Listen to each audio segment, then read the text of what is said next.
Using titrations to find out the concentration of acid/base. Acid-base titration. Just a recap from year 1. We add a standard solution of acid to a measured quantity of base. Pipette/burettes are used so you know precisely how much amount of acid/base you used. Indicate added to base to show you when it is exactly neutralized by acid. Once you know the amount of acid it takes to neutralize base, we can work out the concentration of base. pH curves, what they do, they plot the pH against the volume of acid/base added. So here you got your strong acid/base, pH volume of base added, and it's like that. Because strong acid, so initially starts at around pH 2 or something, strong acid, strong base ends off around about pH 13.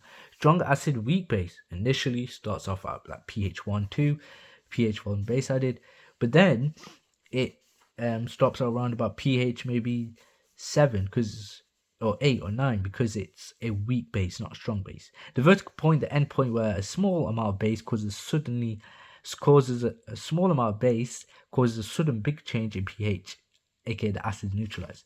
Volume of base added, pH, weak acid/strong base. So because it's a weak acid, we're going to initially start at around in the middle-ish, or not in the middle, just tiny bit below the middle, and strong base, so it ends off pretty high.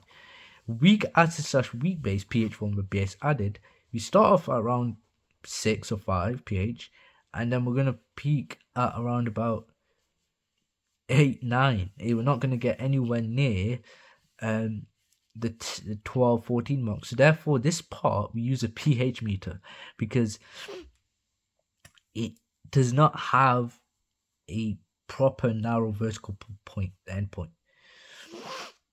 Yeah, vertical part end point where a small amount of base causes a sudden change, sudden big change in pH.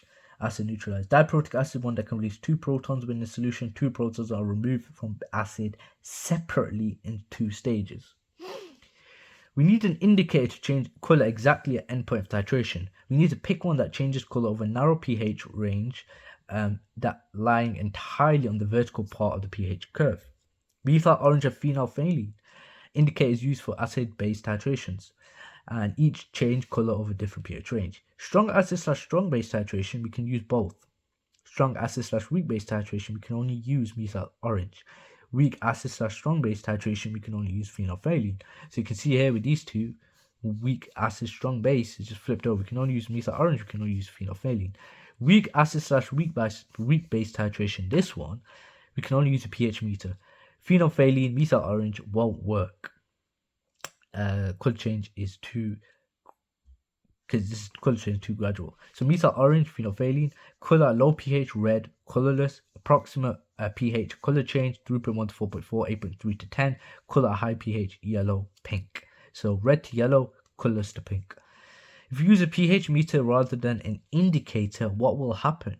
Well, then we need to draw a pH curve of the titration and then work out the amount of acid/base needed to neutralization. How do we do that? By finding the equivalence point, by drawing a vertical line downwards until the x-axis, and this is the needed amount of acid/base. So here you got pH 1 with base added. It's better to show you guys visually.